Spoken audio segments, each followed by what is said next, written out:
돌아갈 곳이 없었어요. 하지만 이 아이만큼은 제가 꼭 지킬 겁니다. 절대 포기하지 않아요. 제 가족을 건드리는 건 용납 못합니다. 전 사람을 살리는 의사입니다. 제 진심이 이제는 보이시나요? 인천공항 입국장을 나서던 순간 제 뺨을 스친 것은 칼날처럼 날카롭고 시린 겨울바람이었습니다. 아르헨티나 부에노스아이레스의 뜨거운 태양 아래서만 살아온 저에게 한국의 1월은 마치 얼음장 같은 현실을 일깨워주는 경고장 같았죠. 임신 8개월의 무거운 몸을 이끌고 억지로 지퍼를 잠근 코트 안에서는 식은땀이 배어나왔고 숨을 내뱉을 때마다 하얀 입김이 비명처럼 허공으로 흩어졌습니다. 제 손에 들린 것은 낡은 가죽 지갑 속의 현금 40만 원과 지훈 씨가 마지막으로 남긴 주소가 적힌 구겨진 쪽지 한 장뿐이었습니다. 35세라는 젊은 나이에 부에노스아이레스 최대 의료원의 신경외과 과장으로 불리며 수천 명의 생명을 살렸던 천재 의사라는 타이틀은 이 낯선 땅에서는 아무런 힘도 발휘하지 못했습니다. 불과 6개월 전만 해도 매일 아침 병원 복도를 걸으면 수많은 후배 의사와 간호사들이 존경의 눈빛을 보냈고 제 수술 일정은 1년 뒤까지 꽉 차 있었습니다. 하지만 지금 제 앞에는 오직 차가운 시멘트, 바닥과 바쁘게 발을 옮기는 낯선 사람들의 무심한 시선들만이 가득합니다. 돌아갈 곳도 기댈 곳도 없는 제가 왜 이 만삭의 몸으로 지구 반대편까지 날아와야만 했을까요? 당신이라면 인생의 정점에서 모든 것을 잃고 오직 사랑과 핏줄이라는 희망 하나에 목숨을 걸 수 있었겠습니까? 본 영상은 스토리를 재구성한 이야기입니다. 구독과 좋아요, 그리고 따뜻한 댓글은 구독자님께 큰 행운을 드립니다.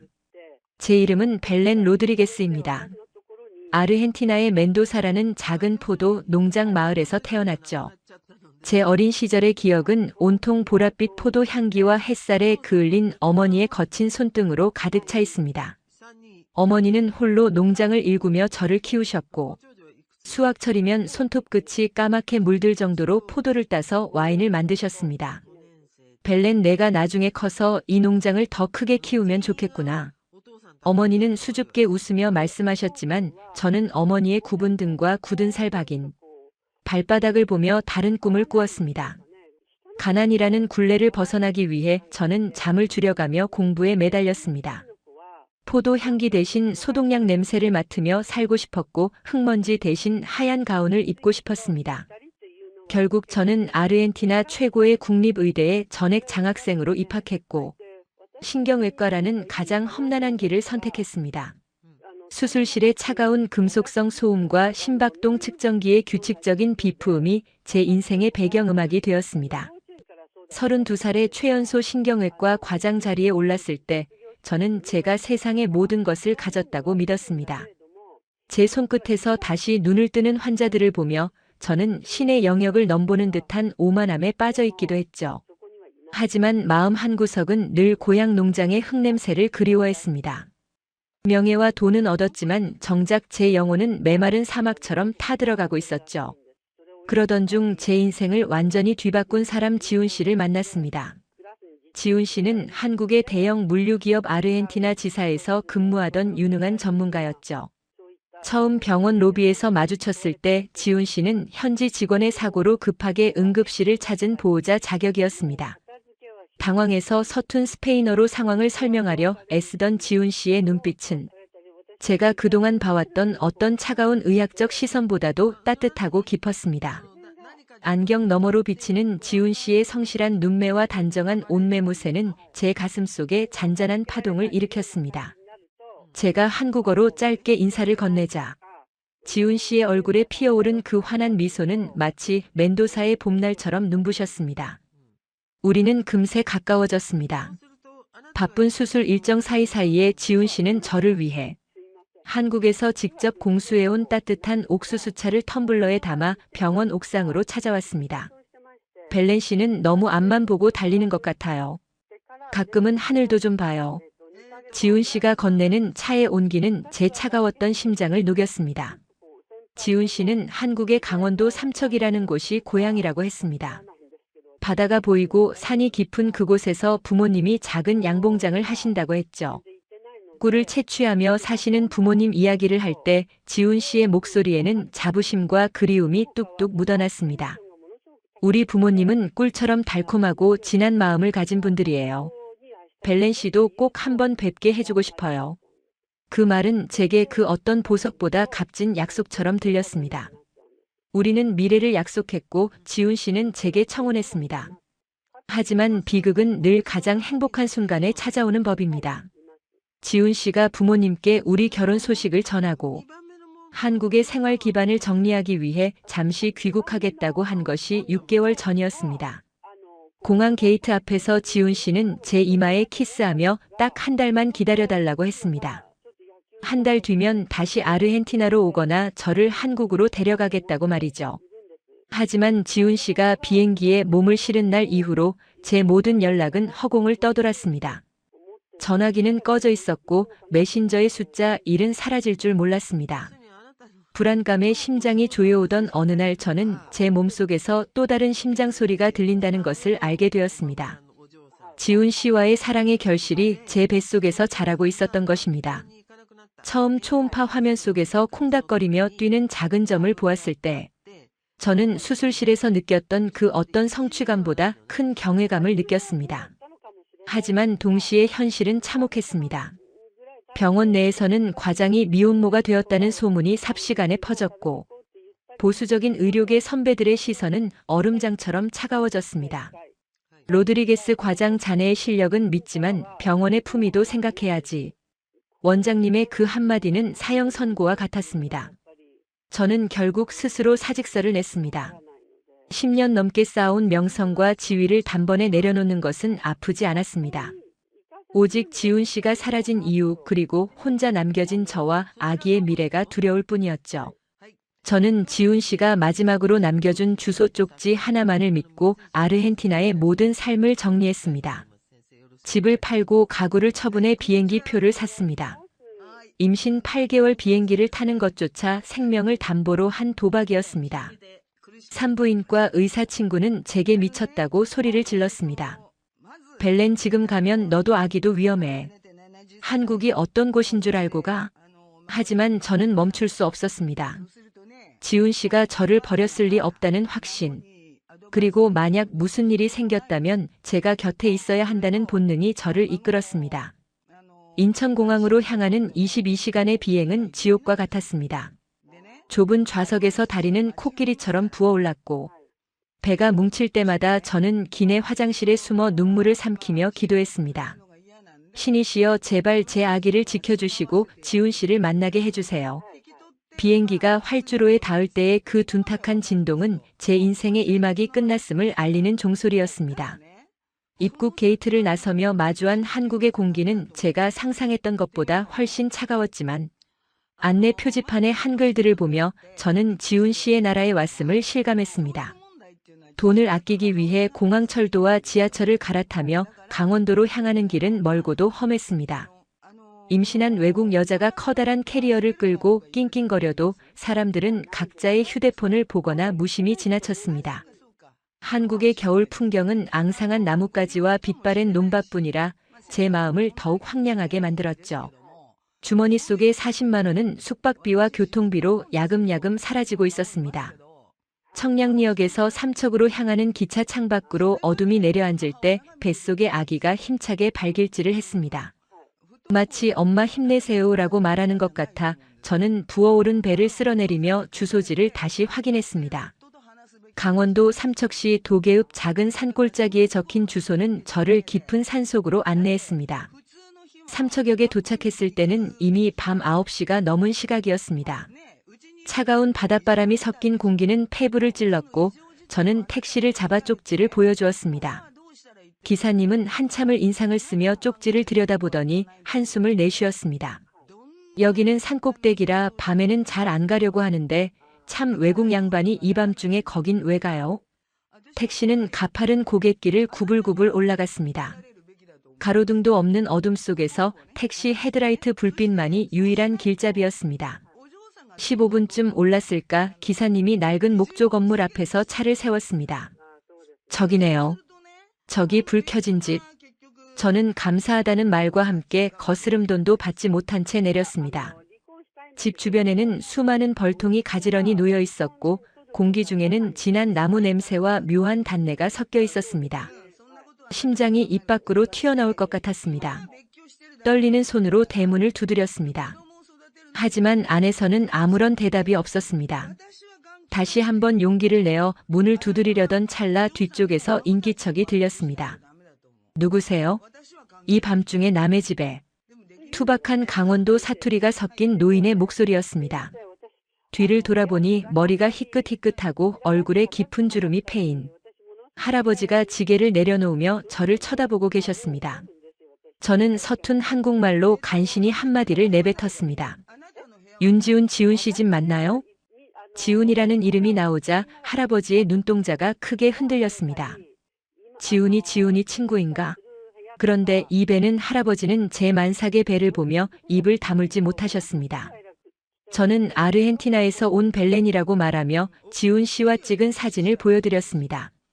사진 속에서 환하게 웃고 있는 우리 두 사람의 모습을 본 할아버지의 손이 미세하게 떨리기 시작했습니다.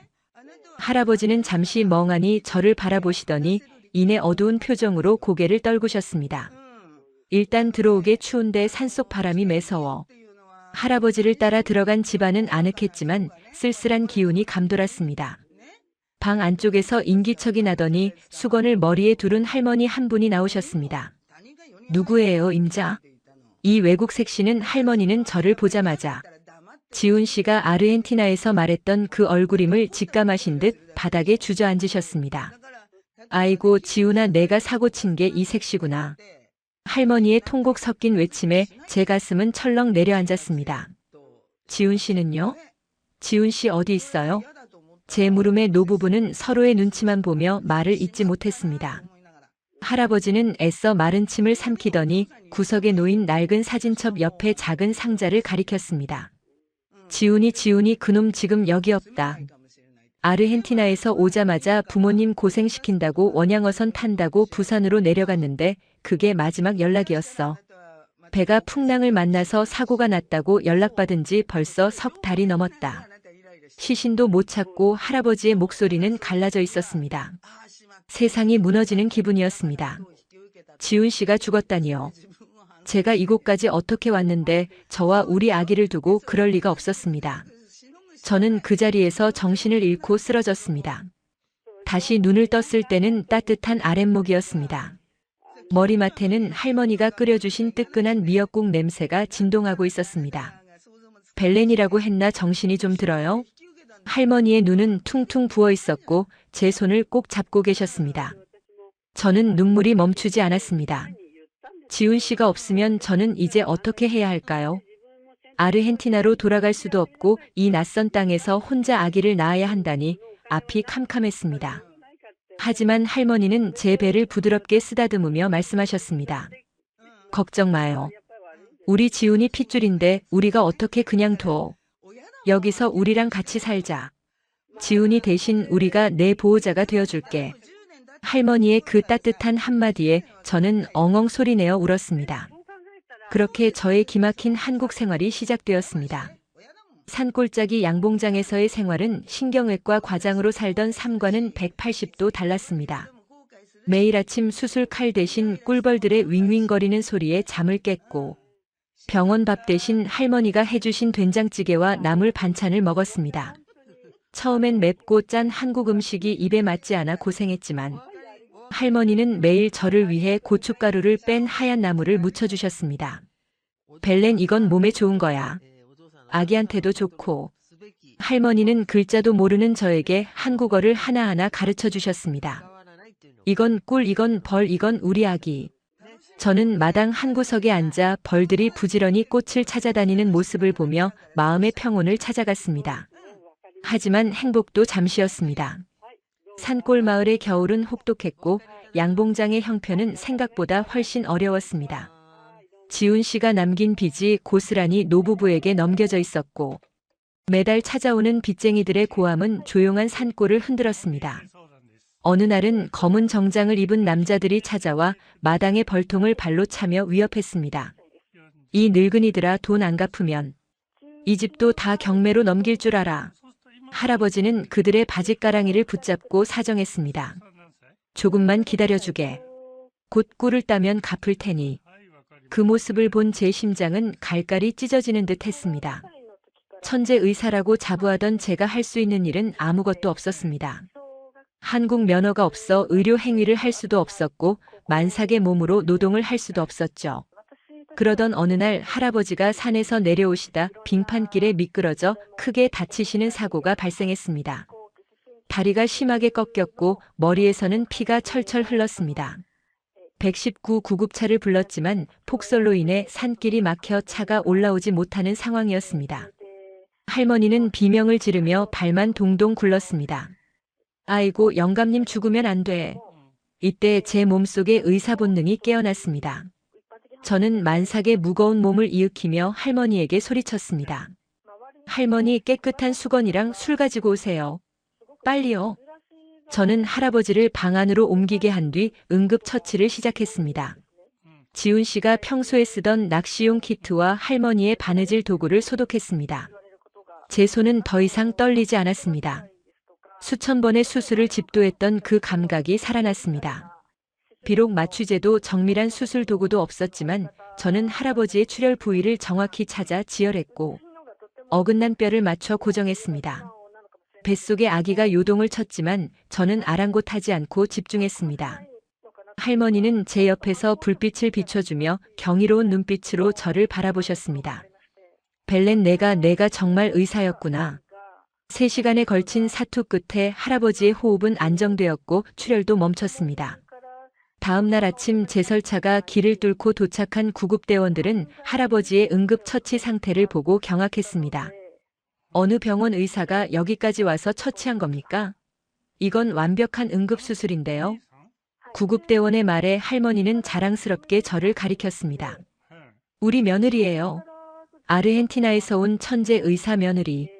이 사건은 삽시간에 작은 산골 마을에 퍼졌습니다. 도계읍의 용한 외국인 의사 며느리라는 소문이 나면서 마을 사람들이 하나둘씩 양봉장을 찾아오기 시작했습니다. 무릎이 아픈 할머니, 소화가 안 되는 할아버지들이 저에게 상담을 요청했습니다. 저는 비록 면허는 없었지만 지훈 씨가 사준 한국어 의학 사전과 할아버지가 아끼시는 약초들을 공부하며 사람들에게 도움을 주었습니다. 그 대가로 마을 사람들은 쌀을 가져오고 고기를 가져오며 우리 가족의 생계를 도왔습니다.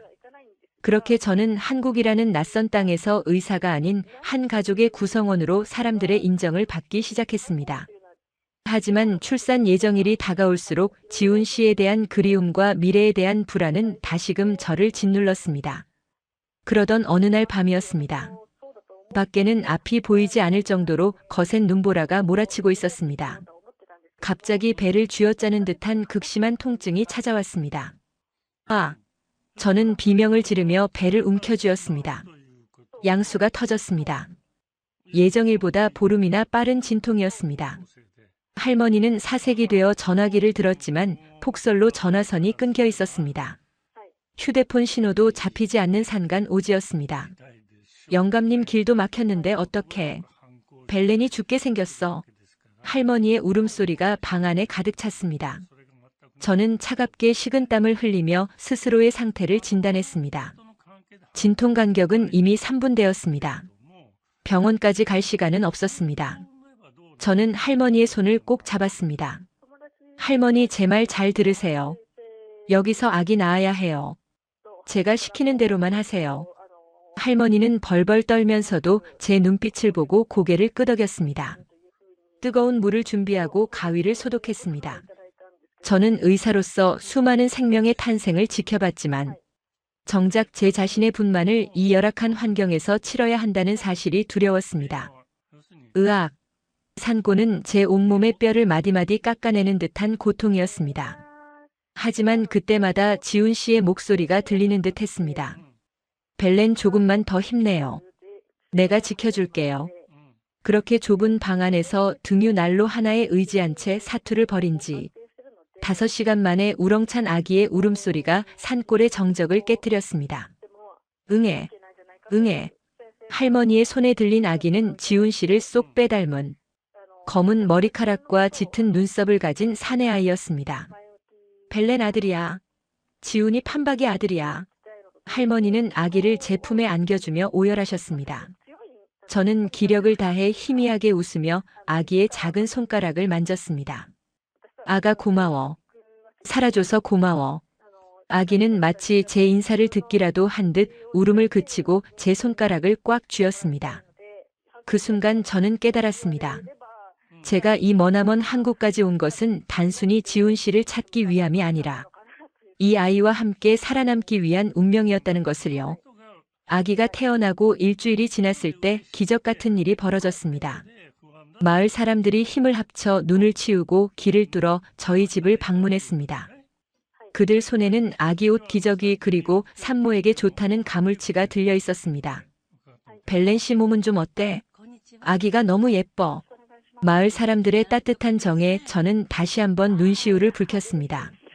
하지만 그 기쁨도 잠시 마을 이장님이 심각한 얼굴로 서류 뭉치를 들고 찾아오셨습니다. 벨렌 씨 그리고 어르신들, 이 집 경매가 확정됐답니다. 다음 주까지 집을 비워줘야 한대요.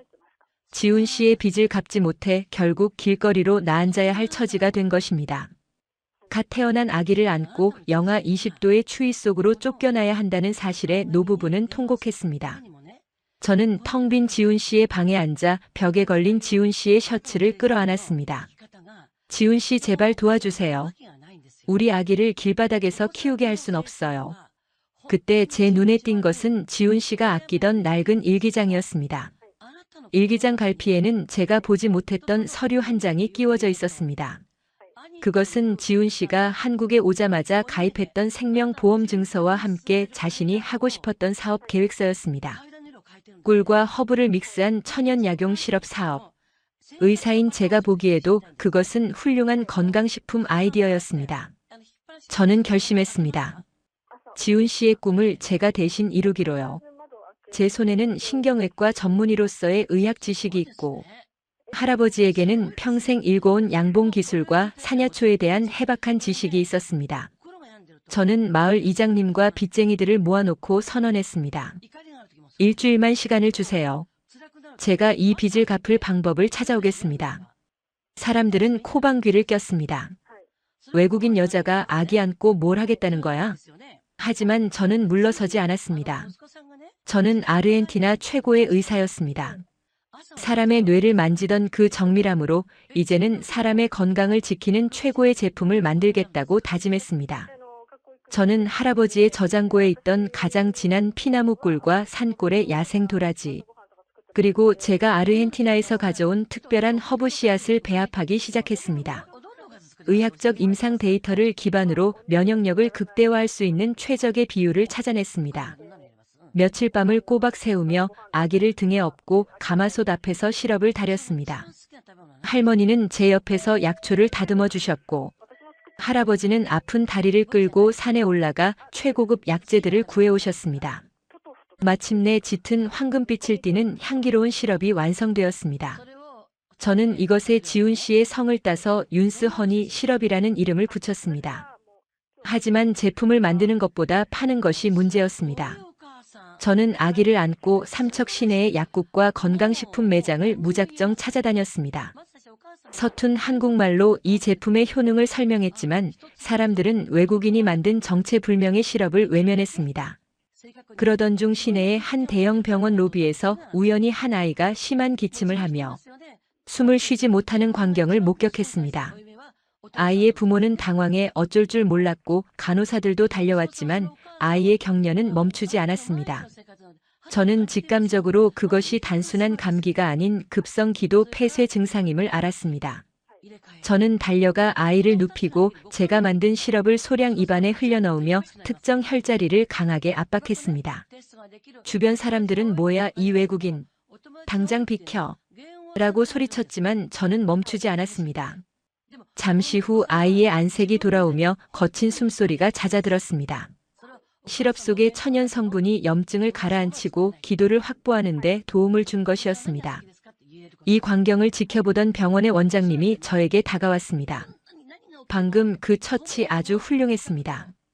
그리고 그 약은 뭡니까? 원장님의 질문에 저는 당당하게 대답했습니다. 이것은 한국의 꿀과 의학적 지식을 결합해 만든 천연 치료 보조제입니다. 병원 원장님은 제 실력과 제품의 성분을 분석해 본 뒤 놀라움을 금치 못했습니다. 이건 단순한 꿀물이 아니군요. 성분이 아주 완벽합니다. 원장님의 추천으로 제 제품은 병원 내 편의점과 약국에 입점하게 되었습니다. 소문은 빠르게 퍼졌습니다. 감기에 잘 걸리는 아이를 둔 엄마들 사이에서 기적의 꿀물로 불리며 주문이 폭주하기 시작했습니다. 인터넷 커뮤니티에는 아르헨티나 여의사가 만든 한국 꿀 시럽이라는 제목으로 수많은 후기가 올라왔습니다. 일주일 만에 저는 빚을 청산할 수 있는 계약금을 손에 쥐었습니다. 빚쟁이들이 다시 찾아온 날 저는 그들의 코앞에 돈다발이 든 봉투를 던졌습니다. 이제 이 집과 양봉장은 우리 겁니다. 다시는 오지 마세요. 남자들은 당황하며 물러났고 할아버지와 할머니는 제 손을 잡고 눈물을 흘리셨습니다. 벨렌, 내가 우리 가문을 살렸구나. 지훈이가 하늘에서 정말 기뻐할 거야. 하지만 제 마음 한구석에는 여전히 지훈 씨의 빈자리가 크게 남아 있었습니다. 돈도 벌고 집도 지켰지만 지훈 씨가 없는 성공은 반쪽짜리에 불과했죠. 아기 하나는 무럭무럭 자라 지훈 씨를 똑 닮은 웃음을 지어 보였습니다.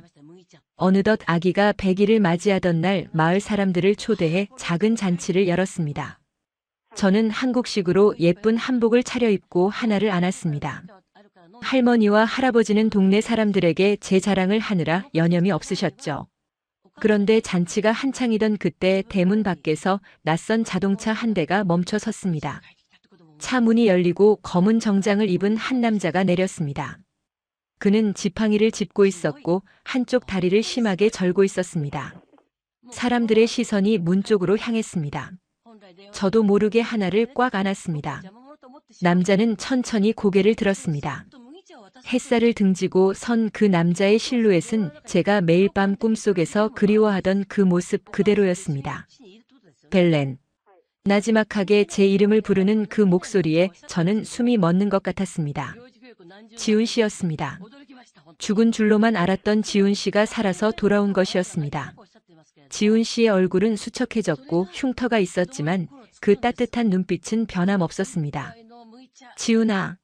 할머니의 비명이 터져나왔습니다. 지훈 씨는 마당으로 들어오지 못하고 문턱에 기대어 눈물을 흘렸습니다.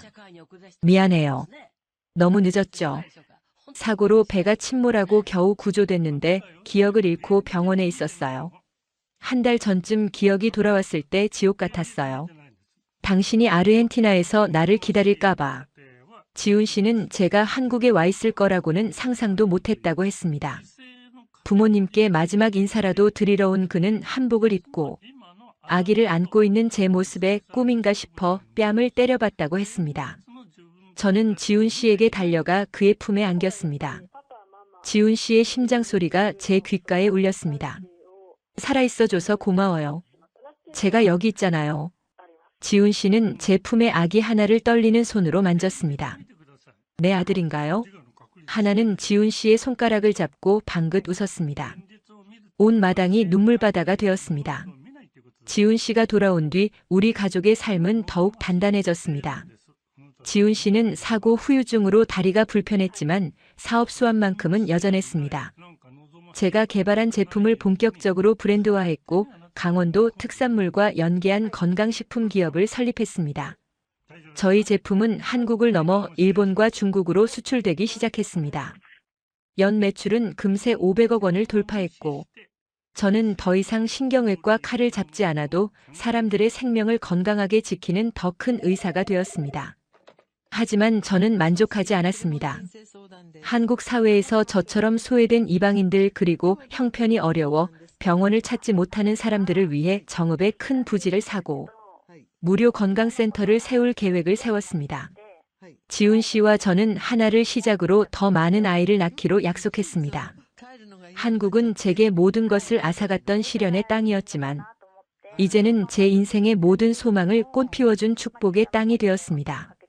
저는 이제 아르헨티나 여의사가 아닌 한국의 며느리 율리나로 불리는 것이 가장 자랑스럽습니다. 제 뱃속에서는 벌써 둘째의 심동소리가 들려옵니다. 지훈 씨가 제 어깨를 감싸 안으며 묻습니다. 벨렌 정말 10명까지 낳을 수 있겠어요? 저는 지훈 씨의 눈을 바라보며 환하게 웃습니다. 그럼요, 한국을 사랑하는 만큼 낳을 거예요. 지훈 씨가 돌아온 뒤에도 삼척 산골짜기의 아침은 여전히 시리고 적막했습니다. 방 안의 공기가 코끝을 스칠 때마다 미세한 얼음 파편이 섞인 듯한 따끔함이 느껴졌죠.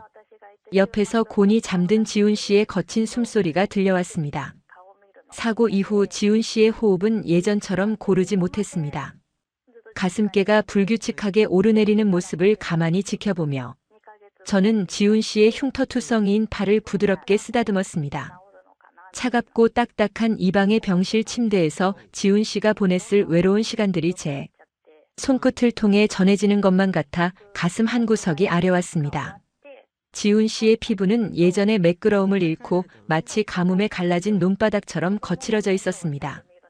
그 거친 질감이 제 손바닥에 박힌 굳은 살과 맞닿을 때마다 우리가 함께 겪어온 시련의 깊이를 실감하곤 했습니다. 저는 조심스럽게 자리에서 일어나 문을 열었습니다. 문틈 사이로 들어오는 희뿌연 새벽빛이 방 안의 먼지들을 하얗게 비추고 있었습니다. 주방으로 발걸음을 옮길 때마다 낡은 나무 바닥이 비명을 지르듯 끼익 소리를 내며 흔들렸습니다. 발바닥에 닿는 나무의 서늘한 감촉이 온몸으로 퍼져나갔죠. 가마솥 앞에 서서 어제 담가둔 약초 물의 상태를 확인했습니다. 솥뚜껑을 열자 묵직한 쇠 냄새와 함께 진한 한약재의 향기가 수증기를 타고 제 얼굴을 덮쳤습니다. 수증기는 제 안경에 하얗게 서리를 만들었고 그 너머로 보이는 세상은 잠시 뿌연 안개 속에 갇힌 듯 했습니다. 저는 소매를 걷어붙이고 나무 주걱을 집어들었습니다. 주걱의 손잡이는 오랜 시간 사용되어 손때가 묻어 반질반질해져 있었죠. 그 매끄러운 감촉이 손바닥에 닿자마자 저는 다시 아르헨티나의 수술실을 떠올렸습니다. 차가운 메스를 쥐었을 때의 그 긴장감과 지금 이 나무 주걱을 쥐었을 때의 절박함은 본질적으로 다르지 않았습니다. 주걱으로 솥 안의 내용물을 젓기 시작했습니다. 액체가 주걱 끝에 저항하며 묵직하게 밀려오는 느낌이 팔 근육을 타고 전해졌습니다. 보글보글 끓어오르는 소리가 적막한 새벽 공기를 채웠고 달큰하면서도 쌉싸름한 향기가 코끝을 진하게 자극했습니다. 이 향기는 제가 태어난 멘도사의 포도 농장에서 맡았던 흙냄새와는 전혀 달랐지만 이제는 제 인생의 새로운 이정표가 된 냄새였습니다. 솥 안의 액체가 소용돌이치며 만들어내는 기포 하나하나를 관찰했습니다. 기포가 터질 때마다 내는 톡톡 소리는 마치 생명의 맥박처럼 들렸죠. 한참을 저어가며 저는 생각했습니다. 부에노스아이레스의 최첨단 수술실에서 신경다발을 잇던 제가 지금은 이름 모를 사냐초를 다리고 있다니. 인생은 정말 알 수 없는 것이었습니다. 어머니 정윤옥 여사께서 주방으로 들어오셨습니다. 어머니의 발소리는 늘 조심스러웠지만 오랜 세월 노동으로 다져진 굳건함이 배어 있었습니다. 정윤옥 여사는 제 어깨를 가만히 짚으셨습니다. 벨렌 밤새 한숨도 못 잔 거 아니냐? 어머니의 손길은 따뜻했고 옷소매에서는 오래된 나무 향과 꿀의 달콤한 냄새가 났습니다. 저는 어머니를 향해 희미하게 미소 지었습니다. 괜찮아요. 어머니 지훈 씨가 돌아왔는데 잠이 오겠어요. 정윤옥 여사는 한숨을 내쉬며 솥 안을 들여다보셨습니다. 지훈이 그놈이 몸이 성치 않아서 내 고생이 더 많구나. 어머니의 눈가에는 깊은 주름이 패여 있었고 그 골짜기마다 자식을 향한 걱정과 미안함이 고여 있었습니다. 날이 밝아오자 마을 분위기가 심상치 않았습니다. 마당 너머로 들리는 사람들의 웅성거림에는 가시가 돋쳐 있었습니다. 저는 아기 하나를 등에 업고 밖으로 나갔습니다. 등의 온기는 제가 버틸 수 있는 유일한 버팀목이었습니다. 마을 입구에는 낯선 검은색 승용차가 서 있었고 정장을 입은 사내들이 서류 가방을 들고 서 있었습니다. 사내들의 구두는 먼지 하나 없이 반짝였는데 그것이 이 흙먼지 날리는 산골 마을과는 지독하게 어울리지 않았습니다. 사내 중 한 명이 명함을 내밀었습니다. 삼척시청 보건소에서 나왔습니다. 여기서 의료 행위를 하신다는 제보를 받고 왔습니다. 사내의 목소리는 사무적이었고 차가웠습니다. 명함을 받아든 제 손이 미세하게 떨렸습니다. 저는 의사입니다. 아르헨티나에서 면허를 땄어요. 제 대답에 사내는 비웃듯 입꼬리를 올렸습니다. 아르헨티나 면허가 한국에서 통합니까? 한국 면허 없으면 무면허 의료 행위입니다. 게다가 이 실업인지 뭔지 검증도 안 된 식품을 조제해서 팔고 있다면서요. 약사법 위반에 식품위생법 위반까지 걸리는 게 한두 개가 아닙니다. 사내의 손가락이 가리키는 곳에는 제가 밤새 달인 실업통들이 놓여 있었습니다. 사내의 손톱 끝은 깔끔하게 정리되어 있었는데 그 손끝이 제 인생을 난도질하는 칼날처럼 느껴졌습니다. 옆집에 사는 박씨 아저씨가 다가와 한마디를 보탰습니다. 거봐, 내가 뭘 했어. 외국 여자가 와서 뭘 한다고 할 때부터 알아봤지. 우리 마누라 무릎 나은 것도 다 우연이야. 괜히 이상한 약 먹고 탈라면 누가 책임질 거야. 박씨 아저씨의 말은 비수가 되어 제 가슴에 꽂혔습니다. 불과 며칠 전만 해도 제 손을 잡으며 고맙다고 울먹이던 그였습니다. 인간의 마음이 이토록 쉽게 변할 수 있다는 사실에 현기증이 났습니다. 박씨 아저씨의 입가에는 하얀 침방울이 맺혀 있었고 그 탐욕스러운 눈빛은 저를 더 이상 이웃이 아닌 사기꾼으로 몰아세우고 있었습니다. 정윤옥 여사가 앞으로 나서며 소리치셨습니다. 이 사람들이 지금 무슨 소리를 하는 거야? 우리 며느리가 사람을 여럿 살렸는데. 시청 사람들도 그래요. 우리 지훈이 사고 나서 집안이 풍비박산 났을 때 당신들이 도와준 거 있어? 어머니의 목소리는 떨리고 있었지만 며느리를 지키고자 하는 의지는 강철처럼 단단했습니다. 어머니의 앞치마는 여기저기 얼룩져 있었고 해진 소매단 사이로 드러난 마른 팔목이 제 마음을 아프게 했습니다. 하지만 공무원들은 요지부동이었습니다. 법은 법입니다, 어르신. 일단 이 물건들 다 압수하고 조사하겠습니다. 사내들이 집 안으로 들이닥치기 시작했습니다. 신발을 신은 채 방으로 올라가려는 사내들을 막아섰습니다. 안 돼요. 지훈 씨가 안에서 자고 있어요. 제 외침에도 사내들은 무례하게 저를 밀치고 들어갔습니다. 바닥에 내동댕이 쳐진 제 손바닥에 거친 돌멩이가 박혔습니다. 쓰라린 통증이 팔을 타고 올라왔고 등에 하나가 놀라 울음을 터뜨렸습니다. 아기의 울음소리가 산골짜기에 메아리 쳤습니다. 방 안에서 지훈 씨가 지팡이를 짚고 힘겹게 기어나왔습니다. 이 무슨 짓입니까? 지훈 씨의 목소리는 갈라져 있었고 얼굴은 분노로 붉게 달아올랐습니다. 지훈 씨의 낡은 티셔츠 어깨 부분이 해져 있었는데 그 모습이 마치 우리의 처참한 현실을 보여주는 것 같아 눈물이 핑 돌았습니다. 공무원들은 지훈 씨의 상태를 보고도 눈 하나 깜짝하지 않았습니다. 윤지훈 씨 되시죠? 당신 부인이 무면허로 약 팔고 다닌 거 본인도 알고 있었죠? 방조제도 무겁습니다. 사내들은 거실에 놓인 실업병들을 거칠게 박스에 담았습니다. 유리병들이 부딪히며 내는 챙그랑 소리가 제 심장이 깨지는 소리처럼 들렸습니다. 병 속에 든 황금빛 액체가 흔들리며 벽면에 부딪히는 모습을 보며 저는 제가 쏟은 밤샘의 시간들이 무참히 짓밟히는 것을 지켜보아야 했습니다. 마을 사람들은 담벼락 너머로 이 광경을 구경하며 수군거렸습니다. 쯧쯧, 외국 여자 잘못 들여서 집안 망조가 들었네. 저러다 추방당하는 거 아냐? 사람들의 목소리는 웅성거리는 벌떼 소리처럼 제 귀를 괴롭혔습니다. 불과 얼마 전 제 아기를 보며 축복해주던 사람들의 얼굴이 이제는 괴물처럼 보였습니다. 흙담 너머로 보이는 사람들의 눈동자에는 호기심과 냉소만이 가득했습니다. 누군가 던진 돌멩이가 마당 한 구석의 장독대를 때렸습니다. 둔탁한 소리와 함께 독이 금이 가는 모습이 마치 제 운명이 쪼개지는 환영처럼 보였습니다. 그때 마을의 유지이자 가장 큰 배 과수원을 운영하는 최 사장이 나타났습니다. 최 사장은 금반지를 낀 손으로 배를 툭툭 치며 거만하게 걸어왔습니다. 아유, 시청 양반들 고생 많으시네. 이런 가짜 약 파는 사람들 때문에 우리 삼척 물이 흐려진다니까요. 최 사장은 지훈 씨의 사업 계획서를 가로채려 했던 인물이었습니다.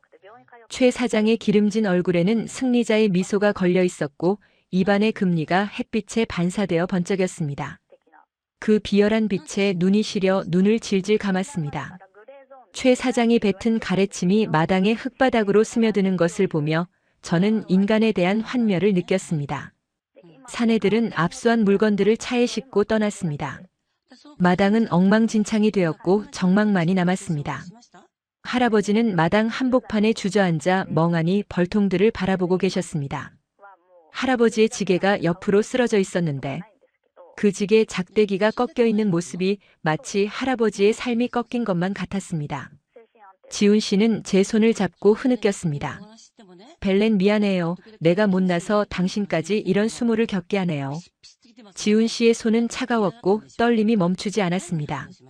저는 지훈 씨의 손을 꽉 쥐었습니다. 제 손톱이 지훈 씨의 살을 파고들었지만 우리는 서로의 통증을 느끼며 살아있음을 확인했습니다. 저녁이 되자 집 앞에는 노란색 딱지가 붙었습니다. 영업 정지 및 시설 폐쇄 명령서였습니다. 그 종이 한 장이 주는 압박감은 대단했습니다. 바람에 펄럭이는 종이 소리가 마치 저를 조롱하는 듯 했습니다. 종이에 모서리가 닳아서 너덜너덜해지는 모습을 한참 동안 바라보았습니다. 빨간색 직인이 찍힌 그 자리가 마치 제 가슴에 난 낙인처럼 뜨겁게 느껴졌습니다. 저는 마루 끝에 앉아 어두워지는 산등성이를 보았습니다. 아르헨티나의 안데스 산맥과는 다른 이 삼척의 산세가 저를 옥죄어오는 거대한 성벽처럼 보였습니다. 어머니 정윤옥 여사가 식은 밥상을 들고 오셨습니다. 벨렌 밥 먹자. 기운 차려야 아기젖도 나오지. 어머니의 목소리는 가라앉아 있었지만 그 안에는 비장함이 섞여 있었습니다.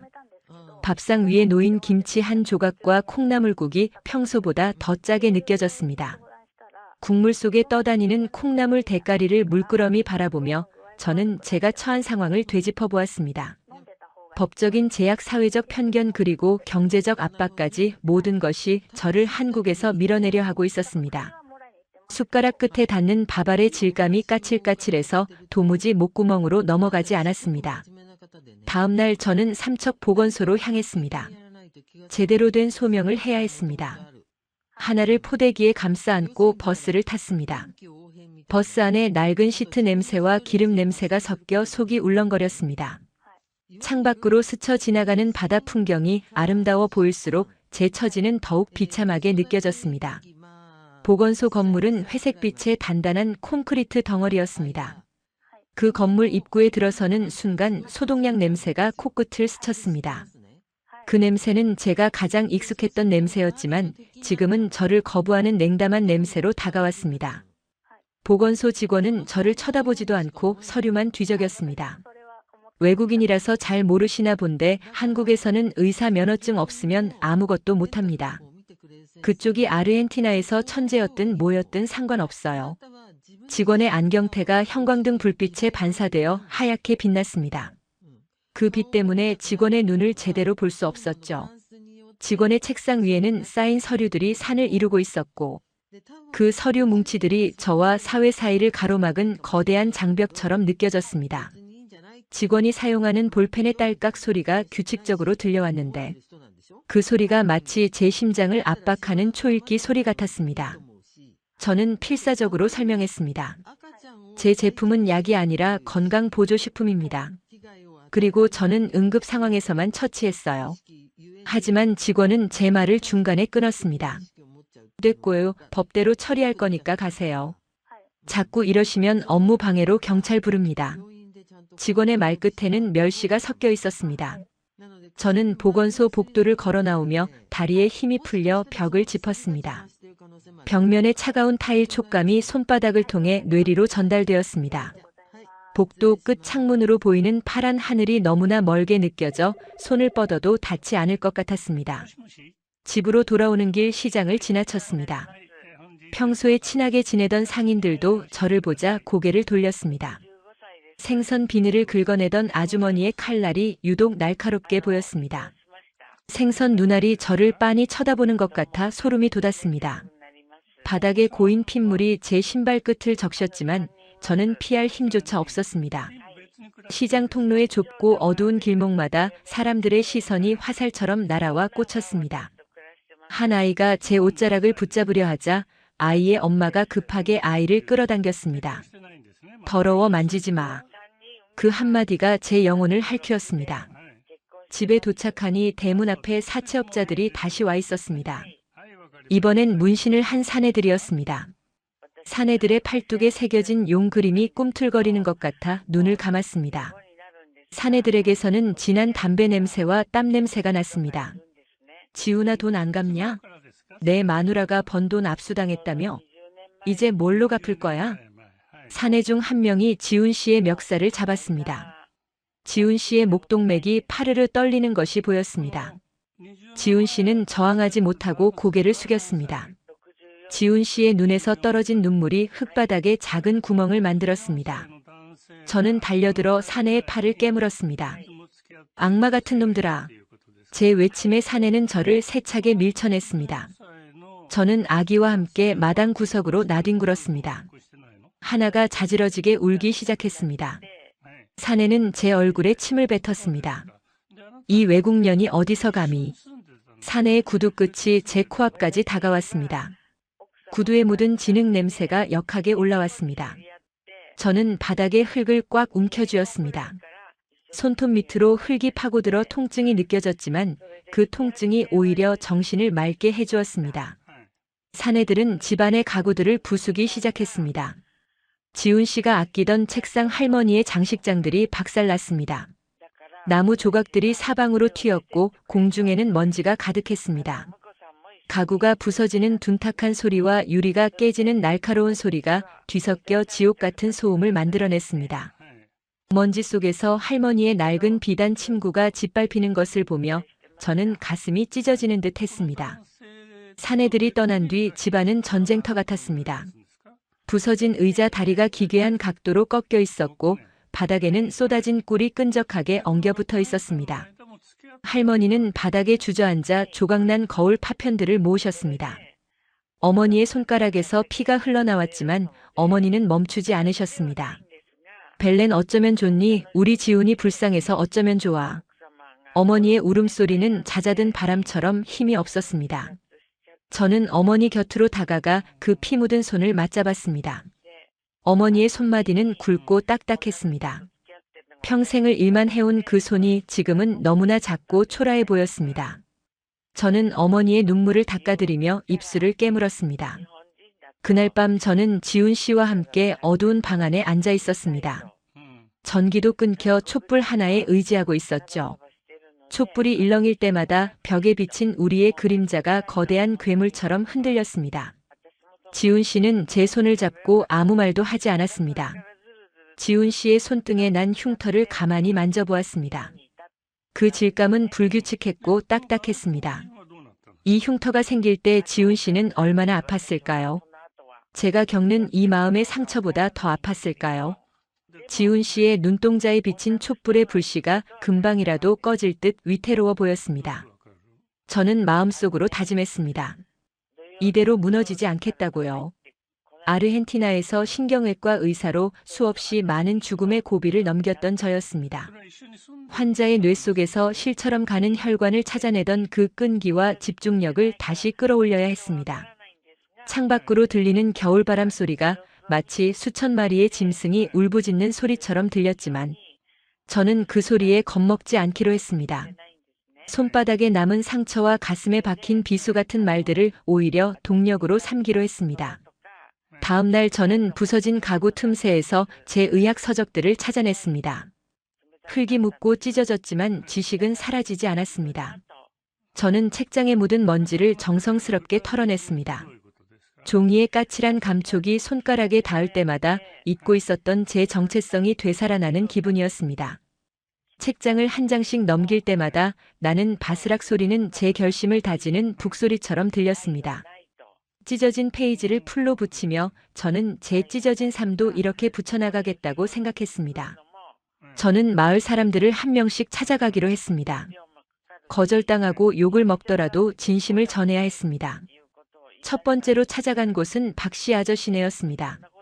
문을 두드리자 박씨 아저씨가 짜증 섞인 얼굴로 나왔습니다. 또 왜 왔어? 가라고 했잖아. 박씨 아저씨의 옷에서는 막걸리 냄새와 땀 냄새가 났습니다. 아저씨, 제가 만든 시럽 드시고 무릎 괜찮아지신 거 맞잖아요. 저는 아저씨의 눈을 똑바로 쳐다보며 말했습니다. 아저씨는 제 시선을 피하며 웅얼거렸습니다. 그건 그냥 약 먹을 때가 돼서 나은 거야. 저는 포기하지 않고 다음 집으로 향했습니다. 길가에 핀 이름 모를 들풀들이 눈 덮인 땅을 뚫고 올라오는 것을 보았습니다. 그 가냘픈 생명력이 저에게 말을 거는 듯 했습니다. 발바닥에 닿는 눈의 차가운 감촉과 등 뒤로 느껴지는 아기의 온기가 묘한 대조를 이루었습니다. 공기 중에 떠다니는 겨울 특유의 냄새가 가슴속 깊이 들어와 정신을 맑게 해주었습니다. 마을 어귀에 서 있는 커다란 느티나무의 거친 껍질을 만지며 저는 이 나무처럼 모진 풍파를 견뎌내겠다고 빌었습니다. 하지만 마을 사람들의 반응은 여전히 차가웠습니다. 어떤 이는 소금을 뿌리기도 했고 어떤 이는 문을 쾅 닫아버렸습니다. 소금이 제 옷에 부딪혀 떨어지는 소리가 마치 모래시계의 모래가 떨어지는 소리처럼 제 인내심을 시험했습니다. 바닥에 흩어진 하얀 소금 알갱이들이 햇빛을 받아 반짝이는 모습이 마치 저를 비웃는 차가운 눈동자들 같았습니다. 저는 그 소금 알갱이들을 짓밟으며 묵묵히 다음 집으로 발걸음을 옮겼습니다. 그때 최 사장이 다시 나타나 제 앞길을 가로막았습니다. 어이 벨렌 씨, 헛수고하지 말고 내 제안이나 들어봐.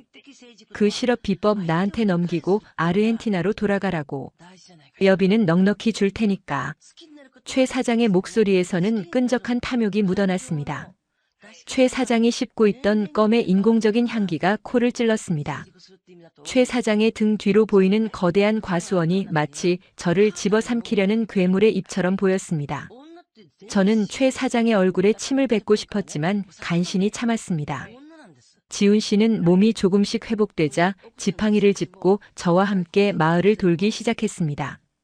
지훈 씨의 절뚝이는 걸음걸이가 안쓰러웠지만 지훈 씨의 존재만으로도 큰 힘이 되었습니다. 지훈 씨의 옷소매를 잡고 걷는 이 길이 비록 가시밭길일지라도 혼자가 아니라는 사실에 위안을 얻었습니다. 지훈 씨와 함께 걷는 흙길 위에 우리 두 사람의 발자국이 나란히 찍히는 것을 보며 저는 이 발자국들이 언젠가는 승리의 기록이 될 것이라 믿었습니다. 하지만 행정적인 압박은 더 거세졌습니다. 경찰서에서 조사받으라는 출석 요구서가 날아왔습니다. 하얀 종이에 인쇄된 검은 글자들이 마치 저를 묶으려는 쇠사슬처럼 보였습니다. 종이를 쥔 손끝에 땀이 찼고 글자들이 번져 보였습니다. 경찰서라는 단어가 주는 중압감이 제 숨통을 조여왔습니다. 저는 거울 앞에 서서 제 모습을 보았습니다. 초췌해진 얼굴과 헝클어진 머리카락하지만 눈빛만큼은 아직 살아있었습니다. 제 눈동자 속에 비친 제 자신의 모습을 보며 저는 절대로 무릎 꿇지 않겠다고 다짐했습니다. 경찰서 취조실의 조명은 지나치게 밝고 차가웠습니다. 형사의 눈빛은 예리했고 질문은 집요했습니다. 당신이 의사라고 주장해도 한국 법으로는 범죄자입니다. 인정합니까? 형사가 두드리는 키보드 소리가 제 뇌리를 때렸습니다. 취조실 벽면에 붙은 거울 너머로 누군가 저를 감시하고 있다는 느낌이 들어 소름이 돋았습니다. 공기 중에 떠다니는 낡은 종이 냄새와 담배 찌든 뇌에 머리가 아파왔습니다. 저는 차가운 철제 테이블 위에 손을 올리고 떨림을 참았습니다. 조사를 마치고 나오니 밤이 깊었습니다. 경찰서 앞 가로등 불빛 아래 지훈 씨가 떨며 기다리고 있었습니다. 지훈 씨의 코끝이 빨갛게 얼어 있었고 어깨에는 눈이 쌓여 있었습니다. 지훈 씨를 보는 순간 참았던 눈물이 터져 나왔습니다. 지훈 씨는 저를 꼭 안아주었습니다. 괜찮아요, 벨렌 다 잘 될 거예요. 지훈 씨의 품에서는 찬 바람 냄새가 났지만 심장 소리만큼은 뜨거웠습니다. 우리는 어두운 밤길을 말없이 걸어 집으로 향했습니다. 집에 도착하니 어머니 정윤옥 여사가 마당에서 불을 피우고 계셨습니다. 부서진 가구 조각들을 태우는 불길이 활활 타오르고 있었죠. 불꽃이 밤 공기를 가르며 타닥타닥 소리를 냈습니다. 불길에서 튀어나온 불꽃 조각들이 밤하늘로 사라지는 모습이 마치 우리의 고통이 타버리는 것 같아 묘한 카타르시스를 느꼈습니다. 불꽃이 비친 어머니의 얼굴은 비장했습니다. 벨렌, 지훈아, 이 불의 나쁜 기운 다 태워버리자. 어머니의 목소리가 불길을 타고 힘차게 울려 퍼졌습니다. 저는 타오르는 불길을 보며 생각했습니다. 이것은 끝이 아니라 새로운 시작이라고요. 아르헨티나의 벨렌 로드리게스는 죽었고 이제 한국의 며느리이자 엄마인 율리나가 다시 태어나는 과정이라고요. 불꽃의 열기가 제 뺨을 뜨겁게 달구었고 연기가 눈을 맵게 했지만 저는 눈을 피하지 않았습니다. 불길 속에서 타들어가는 부서진 의자 다리가 마치 제 과거의 상처처럼 보였습니다. 저는 그 모든 상처가 제가 되어 날아가기를 기도했습니다. 다음 날 저는 다시 산으로 향했습니다.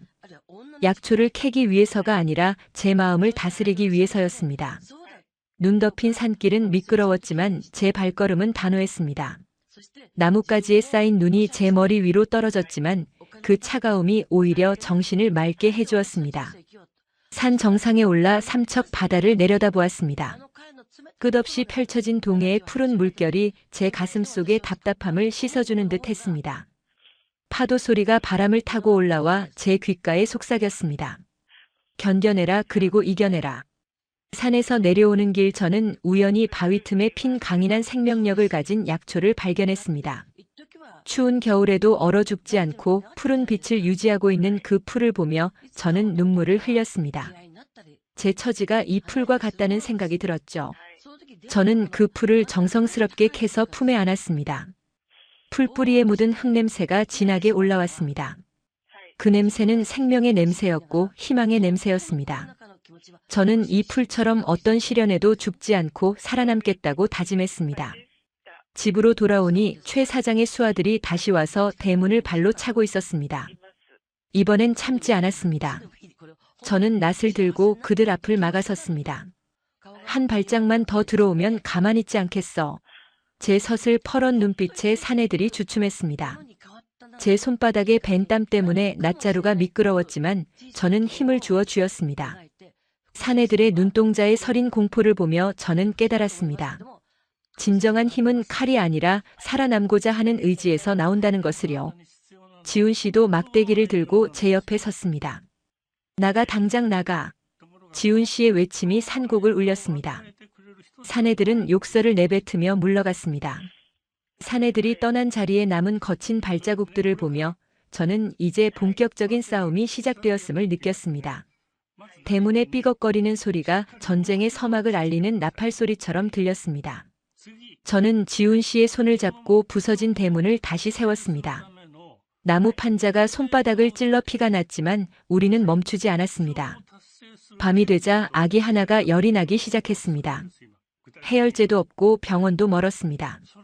저는 침착하게 미지근한 물로 아기의 몸을 닦아주었습니다. 아기의 뜨거운 체온이 제 손바닥을 통해 느껴질 때마다 제 심장은 타들어가는 것 같았습니다.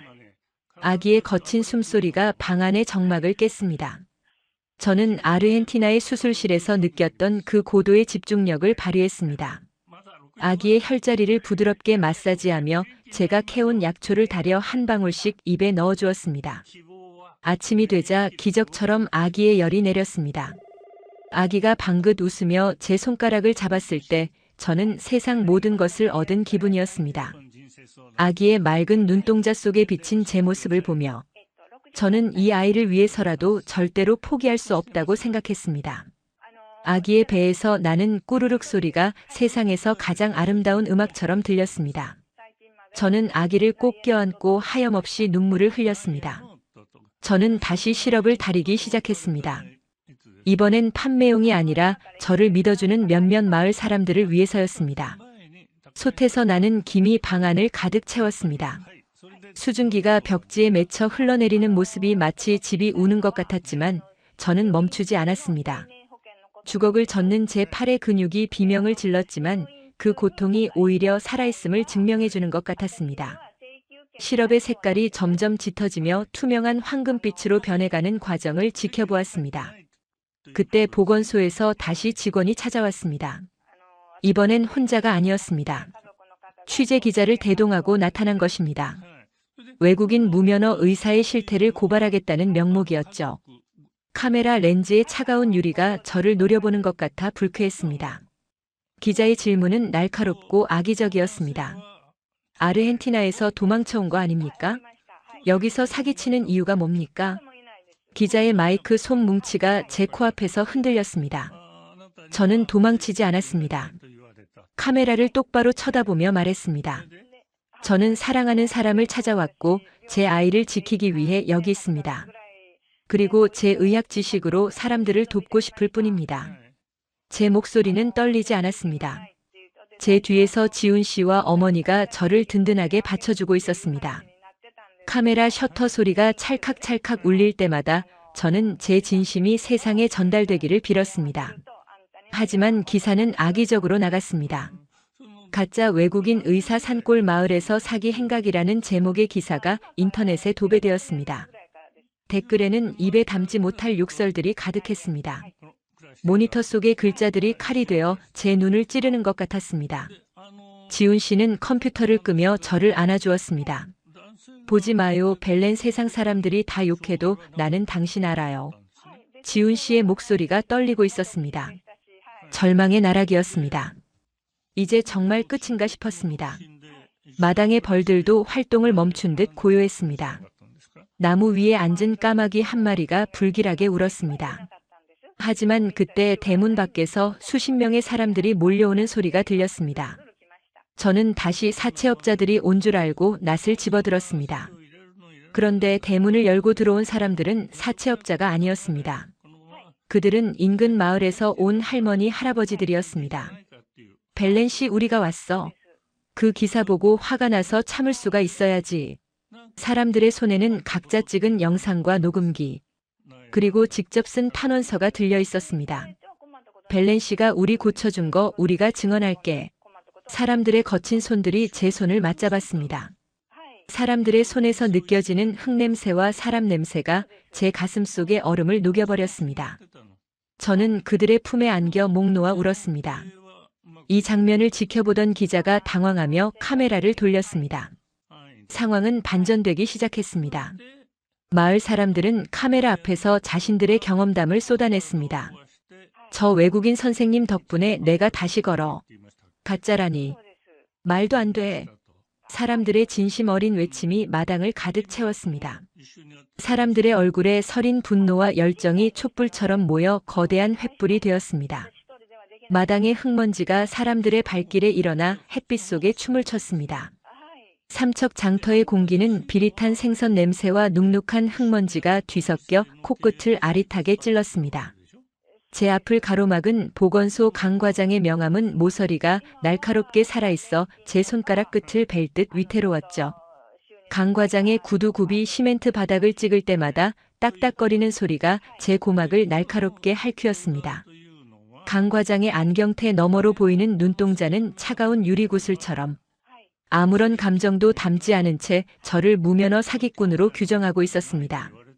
옆에 선 최 사장은 비릿한 가래침을 바닥에 뱉으며 이 천박한 사기극을 당장 끝내라고 소리를 질렀습니다.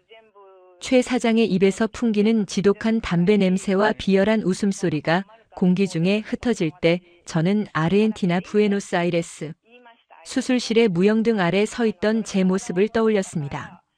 그곳은 섭씨 20도의 일정한 온도와 완벽한 정적이 흐르는 신성한 곳이었지만 지금 제가 서 있는 이곳은 영하의 칼바람이 몰아치고 사람들의 멸시가 쏟아지는 비참한 장터 바닥이었습니다. 그때 장터 한복판에서 억소리와 함께 칠성 할아버지가 바닥으로 고꾸라졌습니다. 할아버지의 안면은 순식간에 흑빛으로 변했고 입가에는 거품이 일기 시작했습니다. 주변 상인들은 비명을 지르며 뒤로 물러났고 강 과장과 최 사장은 당황한 기색이 역력해 발만 동동 굴렀습니다. 저는 본능적으로 할아버지에게 달려갔습니다. 제 무릎이 거친 바닥에 닿을 때 바지 천을 뚫고 들어오는 차가운 시멘트의 질감이 뇌리를 강타했습니다. 할아버지의 경동맥을 짚었을 때 제 손가락 끝에 전달된 맥박은 마치 꺼져가는 촛불처럼 위태롭고 가늘게 떨리고 있었습니다. 할아버지의 동공은 이미 풀려 있었고 거친 숨소리는 기도를 막는 이물질 때문에 꺽꺽거리는 기괴한 소음을 내고 있었습니다. 저는 품 안에서 소독된 침과 제가 직접 달인 황금빛 꿀 시럽병을 꺼냈습니다. 강 과장이 제 팔을 붙잡으며 소리쳤습니다. 지금 뭐 하는 겁니까? 무면허로 사람 잡으려고요. 저는 강 과장의 손을 거칠게 뿌리쳤습니다. 제 손끝에 닿은 강 과장의 소매는 매끄러운 양복 재질이었지만 제 손바닥은 이미 수천 번의 대패질과 흙일로 단단한 굳은 살이 박여 있었습니다. 비키세요. 지금 이 순간 골든타임을 놓치면 이분은 죽습니다. 제 목소리는 멘도사의 천둥 소리처럼 장터를 울렸습니다. 저는 할아버지의 혀를 누르고 기도를 확보한 뒤 가장 예리한 침으로 구급 혈자리를 찔렀습니다. 침끝이 피부를 뚫고 들어가는 그 미세한 저항감이 손가락을 타고 뇌의 신경세포 하나하나를 깨우는 기분이었습니다. 수술실에서 0.1mm의 혈관을 잇던 그 천재적인 감각이 제 온몸을 지배하기 시작했습니다. 주변의 웅성거림은 정막으로 바뀌었고 오직 할아버지의 가냘픈 심장 소리만이 제 고막을 두드리는 거대한 북소리처럼 들렸습니다. 저는 시럽 한 방울을 할아버지의 입안에 흘려넣었습니다. 꿀과 약초가 응축된 진한 향기가 차가운 장터 공기를 뚫고 퍼져나갔습니다. 시럽의 끈적한 질감이 할아버지의 입술에 닿는 순간 할아버지가 거친 기침과 함께 검은 이물질을 뱉어냈습니다. 할아버지의 가슴이 크게 들썩이며 공기가 허파 깊숙이 들어가는 소리가 들렸습니다. 후우하는 안도의 한숨이 제 입술 사이로 새어나왔고 할아버지의 눈동자에 생기가 돌아오기 시작했습니다. 장터에는 찬물을 끼얹은 듯한 정적이 흘렀습니다. 모두가 넋을 잃고 저를 바라보았습니다. 강 과장의 손에 들린 서류 뭉치가 바닥으로 힘없이 떨어져 나풀거렸고 최 사장의 비열한 입등 근육은 경련을 일으키듯 파르르 떨리고 있었습니다. 저는 할아버지의 손을 잡고 조용히 일어섰습니다. 제 한복 소매에 묻은 흙먼지를 털어내며 저를 바라보는 수백 명의 눈동자를 정면으로 응시했습니다. 그들의 눈에는 더 이상 이방인에 대한 멸시가 아닌 경외와 충격이 서려 있었습니다. 장터 입구에 서 있는 느티나무. 나뭇가지가 바람에 흔들리며 사각거리는 소리만이 이 경이로운 침묵을 채우고 있었습니다. 그날의 기적은 들불처럼 번져나갔습니다. 장터에서 할아버지를 살려낸 영상이 인터넷을 타고 전 세계로 퍼졌고 아르헨티나의 천재 의사가 한국 산골에서 꿀을 다린다는 이야기는 전 국민의 심금을 울렸습니다. 보건소의 압박은 응원과 협력으로 바뀌었고 최 사장은 자신의 비리가 탄로나 마을에서 쫓겨났습니다. 저는 지훈 씨와 함께 정읍에 현대식 공장을 세웠습니다.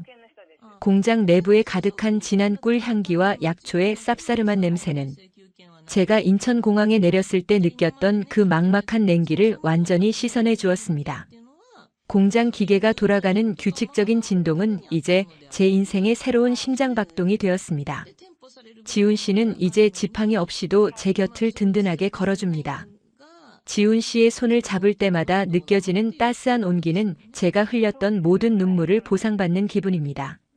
어느덧 우리 집 거실에는 5 아이의 웃음소리가 끊이지 않습니다. 하나를 시작으로 준서, 서연, 민준, 지우까지. 제 품 안에서 꼼지락거리는 이 작은 생명들의 숨소리는 세상 그 어떤 교향곡보다 아름답습니다. 저는 아이들의 머리카락에서 나는 보송보송한 냄새를 맡으며 제가 세운 목표를 되새깁니다. 10명의 아이를 낳아 이 나라의 축복으로 키우겠다는 그 약속을 말입니다. 통장에 찍힌 연 매출 100억이라는 숫자는 제게 단순한 돈이 아닙니다. 그것은 이방인인 저를 품어준 한국에 대한 보답의 무게이자 절망 속에서도 포기하지 않았던 제 영혼의 증명서입니다. 백화점 화려한 매장에 진열된 우리 시럽병의 황금빛 광채를 볼 때마다 저는 만삭의 몸으로 추위와 싸우던 그날의 저를 안아주고 싶습니다. 벨렌 로드리게스라는 이름은 이제 율리나라는 한국 이름 뒤에 명예롭게 남았습니다. 저는 대한민국 국민으로서 이 땅에 뿌리를 내리고 제 아이들이 살아갈 이 나라를 위해 제 모든 것을 바칠 것입니다. 창밖으로 정읍의 평화로운 저녁 노을이 붉게 물들고 있습니다. 아르헨티나의 태양보다 더 따뜻하고 깊은 색입니다. 부엌에서 시어머니 정윤옥 여사가 끓여주시는 미역국 냄새가 거실을 가득 채웁니다. 저는 이 평범하고도 위대한 일상 속에서 진정한 행복의 의미를 배웁니다. 사랑은 국경을 넘고 시련은 희망을 낳으며 진심은 반드시 통한다는 사실을 저는 제 인생으로 증명해냈습니다. 감사합니다. 대한민국 저를 받아주고 제 가족이 되어주어서 저는 이제 영원한 한국 사람입니다. 긴 이야기 들어주셔서 감사합니다. 구독과 좋아요, 그리고 정성 어린 댓글은 저에게 큰 축복입니다. 구독자님들의 앞날에 꽃길만 펼쳐지기를 기원합니다.